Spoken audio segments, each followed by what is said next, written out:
ஹாய்ங்க. எல்லாருக்கும் வணக்கம். இன்றைக்கி ஒரு சூப்பரான ஸ்வீட் ரெசிபி தான் பண்ண போகிறோம். வீட்டில் உள்ள பொருட்களை வச்சு தான் வந்து பார்த்திங்கன்னா இந்த கோதுமை ஹல்வான்றது ரெடி பண்ண போகிறோம். அதுவும் வாயில் வச்சோன்னா கரையக்கூடிய ரொம்ப ஸ்வீட்டான சுவையான கோதுமை ஹல்வா தான் பண்ண போகிறோம். இது எப்படி பண்ணலான்னு பார்க்கலாம் வாங்க. இது மாதிரி வீட்டில் யூஸ் பண்ணுற ஒரு டம்ளர் அளவு கோதுமை எடுத்திருக்கேன். நல்லா ஜலிச்சு எடுத்து வச்சுருக்கேன். எந்த டம்ளர் அளவு நீங்கள் கோதுமை எடுக்கிறீங்களோ அதே டம்ளர் அளவு 4 டம்ளர் தண்ணி வந்து சேர்த்துக்கோங்க. ஒரு விஸ்க் வச்சு நல்லா வந்து பார்த்திங்கன்னா மிக்ஸ் பண்ணி விடுங்க. அப்போ தான் வந்து பார்த்திங்கன்னா உண்டலை உடச்சலும் இல்லாமல் இருக்கும். இப்போ வந்து பார்த்திங்கன்னா வடிகட்டி எடுத்து வச்சுக்கணும். அப்போது வந்து பார்த்திங்கன்னா கொஞ்சமாக அந்த அடியெல்லாம் வந்து பார்த்திங்கன்னா திப்பி மாதிரி நிற்கும். அதையும் எடுத்துடணும். இப்போ வந்து பார்த்திங்கன்னா ஒரு அடிகனமான பாத்திரம் எடுத்து வச்சுருக்கேன். அதில் ஒரு 2 டேபிள் ஸ்பூன் அளவு நெய் சேர்த்து கொஞ்சமாக முந்திரி சேர்த்து நல்லா பொன்னிறமாக வறுத்து எடுத்து வச்சுக்கணும்.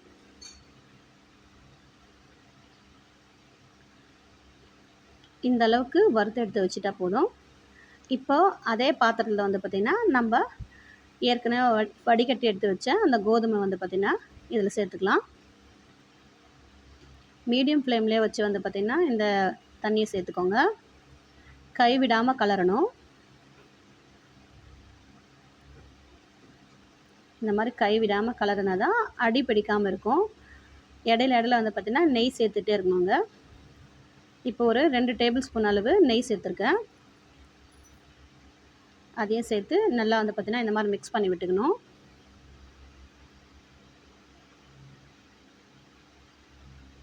கைவிடாமல் வந்து பார்த்திங்கன்னா நீங்கள் மிக்ஸ் பண்ணிகிட்டே இருந்தால் தான் வந்து பார்த்திங்கன்னா அது கட்டியாக ஆகாமல் உண்டலை உடச்சல் இல்லாமல் வந்து பார்த்திங்கன்னா ரொம்ப திக்காக வரும். மீடியம் ஃப்ளேம்லேயே வச்சு வந்து பார்த்திங்கன்னா இதை செய்யுங்க. அப்போ தான் வந்து பார்த்திங்கன்னா அடி பிடிக்காமல் இருக்கும். அடிகனமான பாத்திரம் எடுத்துக்கோங்க. இதுக்கு இந்த மாதிரி நல்லா மிக்ஸ் பண்ணி விட்டுட்டே இருங்க. இப்போது ஃபுட் கலருக்காக நம்ம சுகர் கேரமல் ரெடி பண்ணிக்கலாம். இப்போ எந்த டம்ளர் அளவு நம்ம கோதுமை சேர்த்துக்கிட்டோமோ அதே டம்ளரில் 2 டம்ளர் அளவு வந்து பார்த்திங்கன்னா சுகர் சேர்த்துக்கிறோம். அதில் அரை டம்ளர் அளவு வந்து பார்த்திங்கன்னா இந்த சுகர் கேரமல் ரெடி பண்ணிக்கலாம். இந்த மாதிரி வந்து பார்த்திங்கன்னா ஒரு கேரமல் ப்ரௌன் கலராக வந்ததும் நீங்கள் ஓரமாக எடுத்து வச்சுடுங்க. இது கைவிடாமல் கிளறி விட்டுட்டே இருங்க.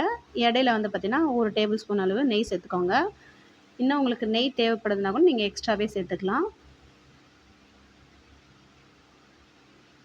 இடையில வந்து பார்த்திங்கன்னா சேர்த்துட்டே இருந்தால் தான் வந்து பார்த்திங்கன்னா அது அடிப்பிடிக்காமல் இருக்கும். இந்த மாதிரி கலரி விட்டுட்டே இருங்க. இப்போது ரெடி பண்ணி வச்ச இந்த கேரமல் வந்து பார்த்திங்கன்னா இதில் சேர்த்துக்கலாம். ஃபுட் கலருக்காக இதில் சேர்த்தாச்சு. இப்போ வந்து பார்த்திங்கன்னா நல்லா மிக்ஸ் பண்ணி விட்டலாம். அது கூட வந்து பார்த்திங்கன்னா ஒரு 1.5 டேபிள் ஸ்பூன் அளவு நெய் சேர்த்துக்கலாம். இந்த மாதிரி மிக்ஸ் பண்ணி விட்டுட்டே இருக்கணும்.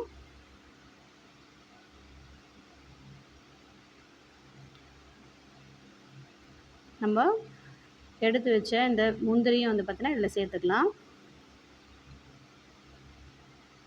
இதையும் சேர்த்து நல்லா வந்து பார்த்திங்கன்னா கைவிடாமல் கிளறி விட்டுட்டே இருங்க.